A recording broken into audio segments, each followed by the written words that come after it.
पुनश्च एकदा माझ्या यूट्यूब चॅनल हार्दिक स्वागत। 17 लाख राज्य सरकारी कर्मचारी पेन्शनधारक कुटुंब निवृत्ती वेतनधारक यांना सध्याच्या घडीची सर्वात मोठी महत्त्वाची बातमी समोर आलेली आहे। राज्य सरकारी कर्मचारी आणि पेन्शनधारक यांच्या ज्या प्रलंबित मागण्या आहेत, ज्यामध्ये सेवानिवृत्तीचं वय 60 करणं असेल, त्यानंतर पेन्शन विक्रीची मर्यादा 15 वर्षावरून 12 वर्ष करणं असेल, ग्रॅज्युटी ही केंद्राप्रमाणे 25 लाख करणं असेल, राज्य सरकारी कर्मचाऱ्यांना जुनी पेन्शन योजना लागू करणं असेल, तशा वेगवेगळ्या प्रलंबित मागण्यांच्या अनुषंगानं एक अत्यंत महत्त्वाची मोठी अपडेट देणारा आजचा हा संपूर्ण व्हिडिओ आहे। काय संपूर्ण बातमी आहे, काय ते पत्रक आहे, यासाठी विनंती एकच की व्हिडिओ हा शेवटपर्यंत पाहावा। तसंच याआधी जर आपण आमचं यूट्यूब चॅनल सबस्क्राईब केलं नसेल तर निश्चित चॅनलला सबस्क्राईब करा, समोरील बेल आयकॉनला सुद्धा क्लिक करा, म्हणजे नवीन व्हिडिओचे नोटिफिकेशन आपणास नियमित मिळत राहतील। बऱ्याच वर्षापासून राज्य सरकारी कर्मचारी पेन्शनधारक कुटुंब निवृत्ती वेतनधारक हे राज्य शासनाकडे मागणी करत आहेत, ज्यामध्ये पेन्शन विक्रीची मर्यादा 15 वर्षावरून 12 वर्ष करण्यात यावी, तसंच ग्रॅज्युटी 25 लाख करण्यात यावी, सेवानिवृत्तीचं वय 60 वर्ष करण्यात यावं, जुनी पेन्शन योजना लागू करण्यात यावी, वेगवेगळ्या विभागातील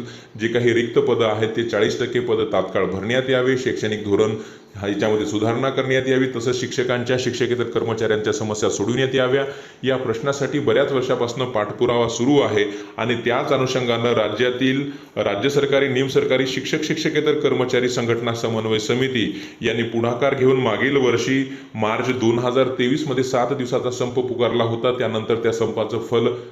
फलप्राप्ती म्हणून राज्य शासनानं वेगवेगळे शासन निर्णय पारित करायला सुरुवात केली। त्यामध्ये ग्रॅज्युटी आणि फॅमिली पेन्शन देण्याचा निर्णय राज्य शासनाने घेतला, परंतु इतर प्रलंबित मागण्यांच्या अनुषंगानं राज्य शासनानं कुठलाही निर्णय न घेतल्यामुळे राज्य सरकारी निमसरकारी शिक्षकेतर कर्मचारी समन्वय समितीचे प्रमुख निमंत्रक विश्वास काटकर यांनी काल एक महत्त्वाची बैठक मुंबईला घेतलेली आहे आणि त्या बैठकीमध्ये या ज्या काही प्रलंबित मागण्या आहेत त्या जर शासनानं लवकर पूर्ण केल्या नाही तर निश्चितच राज्यातील 17 लाख राज्य सरकारी कर्मचारी आणि पेन्शनधारक 29 ऑगस्ट गुरुवारपासून हे निश्चितच बेमुदत संपावर जाणार आहे, अशी माहिती त्यांनी त्यावेळी दिलेली आहे। त्यामुळे येत्या काळामध्ये निश्चितच जुनी पेन्शन असेल किंवा सेवानिवृत्तीचं वय 60 वर्ष करणं असेल किंवा अंश राशीकरणाची जी काही रक्कम आहे जी 15 वर्षापर्यंत फेडावी लागत असते ती 12 वर्ष होण्याचा निर्णय सुद्धा होण्याची शक्यता आहे। वेगवेगळे जे रिक्त पदं आहेत ते 40% पदं भरण्याची सुद्धा शक्यता वर्तवली जात आहे आणि वेगवेगळ्या ज्या काही मागण्या आहेत ज्यामध्ये कंत्राटीकरण असेल